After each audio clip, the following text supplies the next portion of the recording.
নির্লজ্জ জালেম, এত বড় নির্লজ্জ, মানুষকে হত্যা করবে, মানুষের উপর জুলুম করবে, মানুষের সম্পদ লুটপাট করে খাবে, তার প্রকাশ্যে তার বিরুদ্ধে যদি কেউ মিছিল মিটিং করে, জানায়, প্রতিবাদ করে, তাও তার লজ্জা হয়। এত নির্লজ্জ। ওই নির্লজ্জ যারা পাপাচারী জালেম শাসক, তাদের গীবত করা কি জায়েজ। সেজন্য দেখবেন যারা জালেম আছে, জালেম শাসক, তাদের যত বদনাম আছে সব আলেম ওলামারা করে। কেন করে? তাদের গীবত করা জায়েজ আছে। যেমন ফেরাউনের গীবত কোরআন শরীফে আছে না?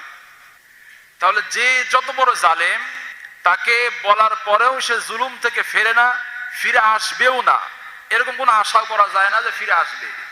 এরকম নির্লজ্জ জালেম, তাদের গীবত করাও কি জায়েজ। এখন আমরা যদি আমাদের দেশে যারা এই নির্লজ্জ জালেম শাসক আছে তাদের গীবত করি, তখন মানুষ কয় কি, হুজুর রাজনীতিক আলাপ করলো। কি কয়?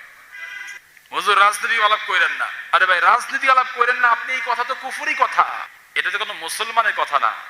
রাজনৈতিক আলাপ করবেন না, তাহলে সে রাজনীতিকে অস্বীকার করতেছে। আর আল্লাহ তাআলা বলতেছেন, ইন্নী জাইলুন ফিল আরদি খলিফা, আমি পৃথিবীতে খলিফা বানাবো। খলিফা মানে কি? নেতা। যে নেতা সেই তো রাজনীতি করে, আপনি নিজেও খলিফা। এখানে প্রত্যেকেই খলিফা, আল্লাহ তাআলার খলিফা। তাহলে প্রত্যেকেই যদি খলিফা হয়, প্রত্যেকেই তো রাজনৈতিকবিদ, সে কি রাজনৈতিক কথা বলবে না?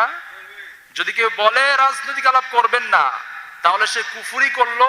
যদি সে তওবা না করে, তার ঈমান নষ্ট। হ্যাঁ, আপনি এটা বলতে পারেন যে হুজুর মসজিদ বা মাহফিল, এখানে দলীয় কোনো রাজনৈতিক আলাপ করবেন না। বুঝেন নাই? যে রাজনৈতিক আলাপ করলে এক দলের ভোট বাইরে যায়, আর এক দলের ভোট কমে যায়, এই দাওয়াতটা আপনি দিয়ে নেয়, সবাই আজকে থেকে হাত পাখায় ভোট দিবা, আজকে সবাই জামাত ইসলামকে ভোট দিবা, এই আলাপটা করেন না। এটা বলেন, সমস্যা নাই, কিন্তু রাজনৈতিক আলাপ করবেন না। বা কোন শাসকের দুঃশাসনের বিরুদ্ধে আলেম ওলামা কথা বলতে গেলে আপনি বলবেন হুজুর রাজনৈতিক আলাপ করেন না, এই কথা বলা মানে আপনি আল্লাহর কোরআনের ওই আয়াতকে অস্বীকার করলেন, যে আয়াত আল্লাহ তাআলা বলছেন, ইন্নী জাইলুন ফিল আরদি খলিফা, আমি পৃথিবীতে খলিফা বানাবো। এই আয়াতকে আপনি অস্বীকার করলেন। আল্লাহর কোরআনের আয়াত যদি কেউ অস্বীকার করে, সে ঈমানদার না কাফের? সুতরাং এই কথা ভুলেও বলবেন না যে হুজুর রাজনৈতিক আলাপ করেন না। আপনার কোনো কথা বুঝতে অসুবিধা হলে জানতে চাবেন, হুজুর এই কথা বললেন আমি বুঝি নাই, বুঝায় বলেন, কিন্তু নিষেধ করবেন না। বাধা দিলেই সমস্যা।